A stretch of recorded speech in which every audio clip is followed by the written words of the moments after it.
what constitutes a game's death? Or what is the meaning? I feel like the terms that a game is dead or that a game is dying gets thrown around a lot, yet I feel like no one has a solid concrete answer on it. Now, after much thinking, I came to the conclusion that games don't actually die. But that's impossible, right? This game I never see or that game that's holding on by a strand is dead. But is it actually? But hey, let's take a step back for a moment as I tell you how I went down this rabbit hole of gaming and came to the conclusion that dead games are dying. Don't you just love to see it burn? This is a video I made on DBD.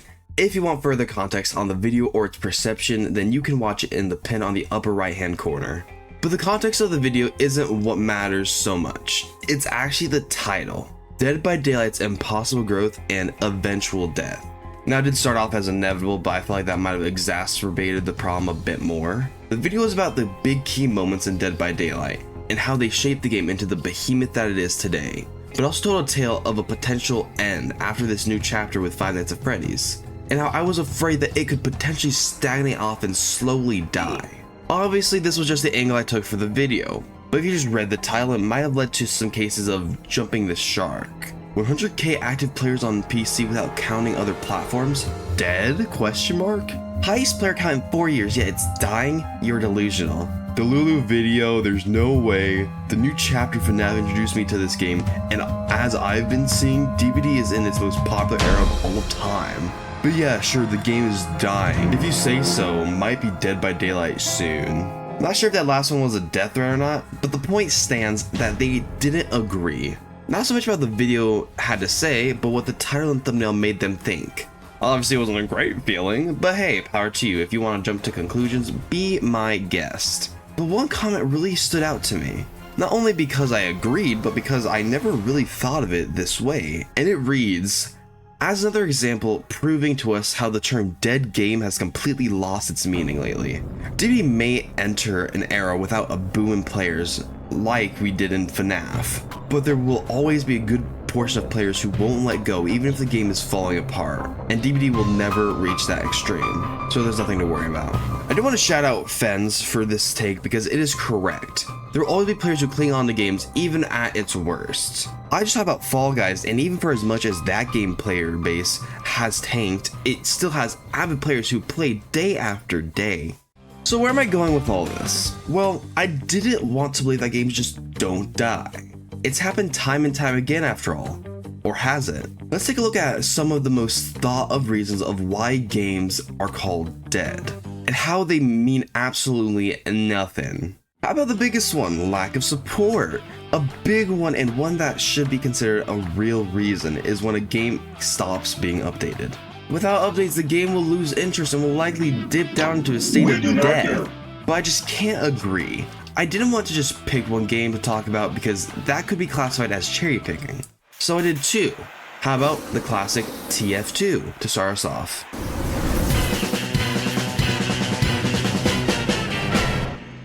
Oh yes, the game did get an update last year. Hallelujah, the Lord has finally listened to our prayers. But before that, the game went about 6 years with no big updates. But the game just didn't die. Kinda like a cockroach to my shoe. People avidly played this game, whether it be for playing the game, dicking around in custom maps, or trading. This game has never truly died, yet had almost no support in so long. How did they do this? They made the game timeless. Now I will possibly make a video on this game eventually, but the graphics, the gameplay, the feel of it never gets old. So is it really that hard to believe that this game would survive even though it doesn't get that much support anymore? But that's unfair. That's a game that stood the test of time and will probably die when EA stops being greedy.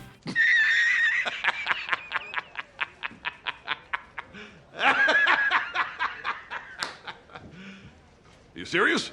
Fine, you're right. So how about a newer game that isn't necessarily timeless per se, but somehow continues to keep a pretty big community even with the lack of support?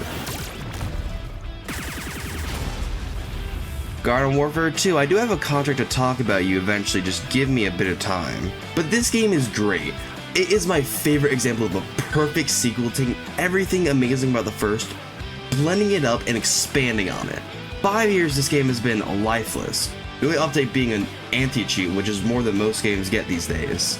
Now this game keeps people because of its incredibly fun and simple gameplay loop and a grind that actually feels pretty seamless and rewarding.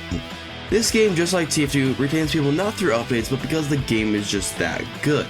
I feel like a game getting no updates can mean death if the game is being shut down or was already in a ditch. But games like that were made to die, and calling it a dead game is more of a term of endearment than an insult.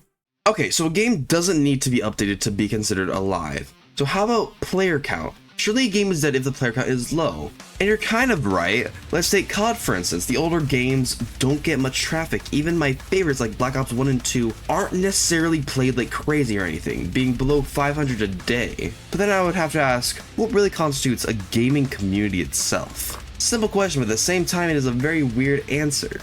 And yeah, I'm going to explain it with FNAF. Now I want you to take a guess at what was the highest peak of people playing the first game.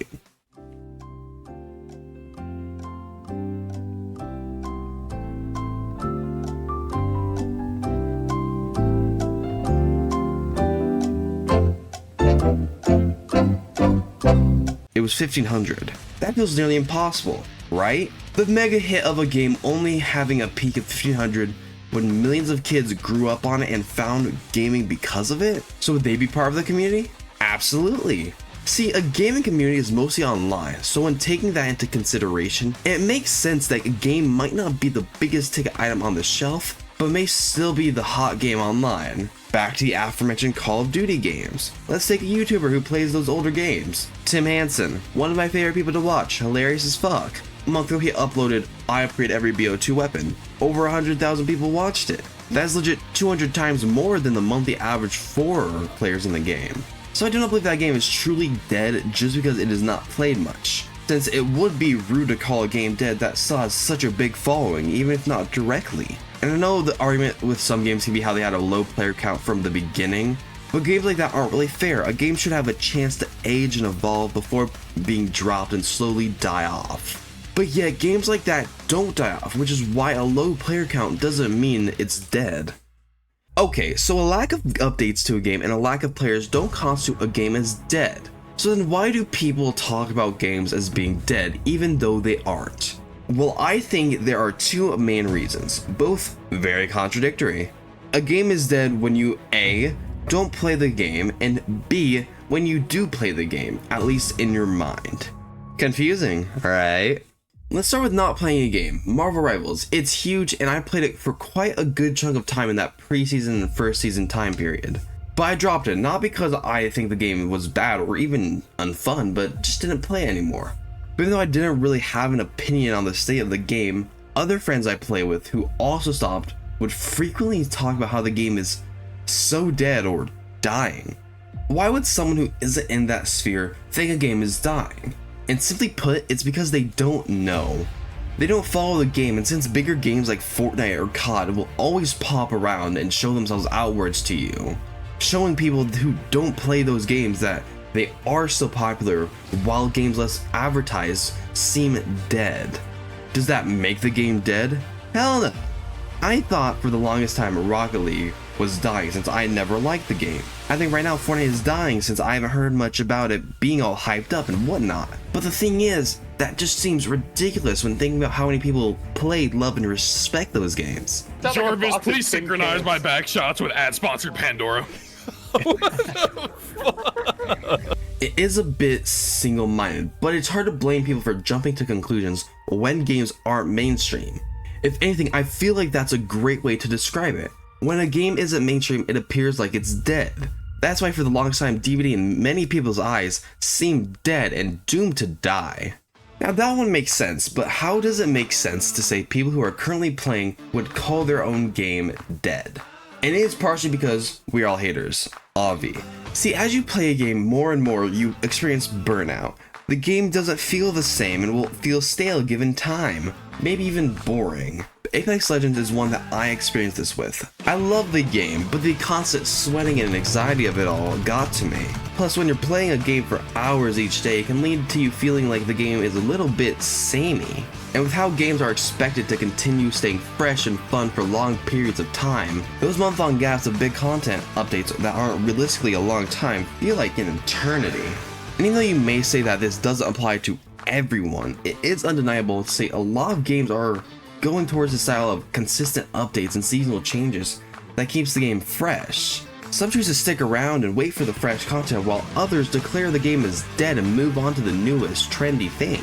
Now, we'll see that generally the reason for people thinking a game's time is coming to an end is usually from lack of playing. I also think that people who play the game for hours on end can also experience this feeling because they can't stand the game. So instead of blaming themselves, they shift the blame to the game for existing because how dare it exist? Now that we know how games don't seem to die, at least without servers shutting off being in the equation, and how people jump to conclusions calling a game dead because they don't play it, whether at all or anymore, or they play it too much and the game gets stale and feels dead. So why do games not die anymore? And that answer is simple. It's because people tend to latch onto niches real easily. Not everybody, but some do. People see these games and get attached, which leads to games keeping the community for way longer than what normally should be possible. Even some games that aren't online stay alive because of this. The original Pokemon is still played quite often because it is just that easy to latch onto, which is also why people see games as dying even when they aren't. People can't seem to fit into that niche, so they stray away from that game, calling it dead because they don't understand it and don't give it the time of day. So the lack of new people makes those diehard fans think the game is dead, when in reality it's just a misunderstanding. The term dead game or dying game should be used strategically, because a game rarely dies these days, and people really don't want to see their favorite games go away like many others. I guess at the end of the day, death in gaming is truly up to the player, whether in a mental way of thinking or by physically not playing the game, making the game dead in their eyes. The true definition of a dead game is a game with no players and no community, period. That is why, although in my video I said that more importantly how it achieved this impossible and consistent growth, and why I think that this game will inevitably die. It won't realistically happen for a long time, since 9 years later, some people still play it and still love it. If you enjoyed this, please consider subscribing. It would make my day, and I want to know your opinion on dead games, whether it be you disagree with my take on it, or that a game is dead even though it doesn't match my personal qualifications. Until next time, see ya.